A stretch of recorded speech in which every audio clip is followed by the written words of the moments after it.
आपका हमारी आध्यात्मिक यात्रा में हार्दिक स्वागत है। आप सुन रहे हैं शिव महापुराण, जो सनातन धर्म के ही अनमोल ग्रंथों में से एक है। इस श्रृंखला में हम आपके लिए ही इस दिव्य ग्रंथ के प्रत्येक अध्याय का शाश्वत पाठ प्रस्तुत करेंगे। आइए इस ज्ञान और धर्म की ही यात्रा को आरंभ करें।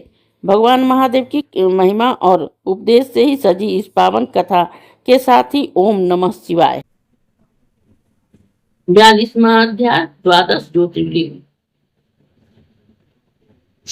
नंदेश्वर बोले कि हे मुनि, अब व्यापक शंकर जी के ज्योतिर्लिंग स्वरूप उसके 12 संख्या वाले ही अवतार की कथा सुनो। सौराष्ट्र में सोमनाथ, श्री शैल में मल्लिकार्जुन, उज्जैनी में महाकालेश्वर, ओंकार में अमरेश्वर, हिमालय पर्वत पर केदार, डाकनी में भीमशंकर, काशी में विश्वनाथ, गौतमी तट पर अम्बक और चित्रा भूमि में वैद्यनाथ, दारुण वन में नागेश, सेतु बंध में रामेश्वर तथा शिवालय में ही धुष्मेश्वर। ये 12 अवतार हैं जो कि मनुष्य उसके दर्शन कर और स्पर्श करता है उसे ये परम आनंददायक है। उसमें प्रथम सोमनाथ चंद्रमा के दुख का ही नाश करने वाले हैं, जिसका पूजन करने से इच्छा क्षय तथा कुष्ठ आदि रोगों का नाश होता है। शिव जी के इस आत्मस्वरूप सोमनाथ महालिंग का ही जो दर्शन करता है उसके सब पाप छूट जाते हैं, उसे मुक्ति तथा और मुक्ति भी प्राप्त होती है। इस प्रकार से मल्लिकार्जुन का जो दर्शन करता है उसे सब मनोवांछित फल प्राप्त होता है। शिव जी का यह दूसरा लिंग भी दर्शन करने से ही बड़ा ही शुभदायक और निश्चय ही मुक्तिदायक है। तीसरा, उज्जैनी में ही महाकाल नामक लिंग का ही दर्शन करने से ही सब कामनाएं पूर्ण होती तथा अंत में उत्तम गति प्राप्त होता है। चौथा, ओंकार लिंग भक्तों को ही इच्छित फल देने वाला है। पांचवा, केदारेश नामक ज्योतिर्लिंग स्वर्ण जो केदार में स्थित है, वह नर नारायण नामक ही भगवान का अवतार है। जो इसका दर्शन और पूजन करता है उसको यह अभिष्ट फल प्राप्त प्रदान करता है। शिव जी का ही छठवां अवतार भीम नामक असुर को मारने से जो भीमशंकर ज्योतिर्लिंग हुआ, उसमें ही उस दैत्य को मारकर इस शिव जी में कामरूप देश के राजा की ही रक्षा की थी। यही भक्तों के सब मनोरथों को पूर्ण करने वाले और इस खंड के स्वामी हैं। हे मुनि, इस प्रकार से विश्वेश्वर नाम वाला 7वां अवतार काशी में हुआ, जो समस्त ब्रह्मांड का स्वरूप है तथा मुक्ति मुक्तिदायक। उसकी पूजा विष्णु आदि सब देवों ने की है तथा ये कैलाशपति है और भैरव रूप से ही यहाँ स्थित है। काशी में ये ज्योतिर्लिंग स्थित अपनी पूरी के ही स्वामी और मुक्तिदायक और स्वयं सिद्ध स्वरूप है। जो इस काशी विश्वनाथ को पूजते हैं और उनके नाम को जपते हैं, वे कर्म बंधन से छूट मोक्ष के भागी होते हैं। इसी प्रकार से शिव जी का त्र्यंबक नामक ज्योतिर्लिंग 8वां अवतार गौतमी के किनारे गौतम ऋषि से की प्रार्थना कर ही कामना से ही हुआ है।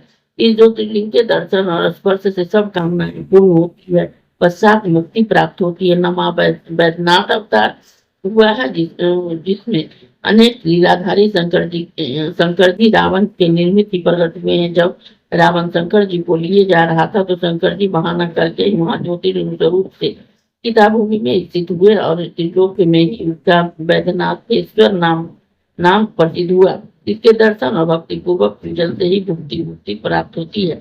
वैद्यनाथेश्वर शंकर के इस महात्मा को ही तथा अनुशासन को जो पढ़ता है सुनता है उसे वे मुक्ति प्रदान करते हैं। दात्मा नागेश्वर अवतार अयोध्यापुरी में ही हुआ है। शिव जी के इस लिंग का दर्शन कर और पूजन करने से ही महापातकों का समूह नष्ट हो जाता है। इस प्रकार से शिव जी का 11वां अवतार रामेश्वर हुआ, जिन्होंने रामचंद्र जी का प्रिय किया है, जो श्री रामचंद्र जी के द्वारा ही स्थापित हुआ। इस ज्योतिर्लिंग ने रामचंद्र जी से संतुष्ट होकर ही उन्हें जय का वरदान दिया और उनसे पार्षी तथा सेवित होकर ही शंकर जी ज्योतिर्लिंग स्वरूप में ही सेतुबंध में स्थित हुए। पृथ्वी पर रामेश्वर की अद्भुत महिमा है। हे रामेश्वर भोग और मुक्ति को देने वाले और भक्तों को भी कामना को पूर्ण करने वाले हैं। जो मनुष्य उस रामेश्वर भगवान महादेव जी श्रेष्ठ भक्ति पूर्वक गंगा जल से स्नान कराता है, वह जीवन मुक्त होता है। वह संसार के में देव दुर्लभ भोग भोग कर फिर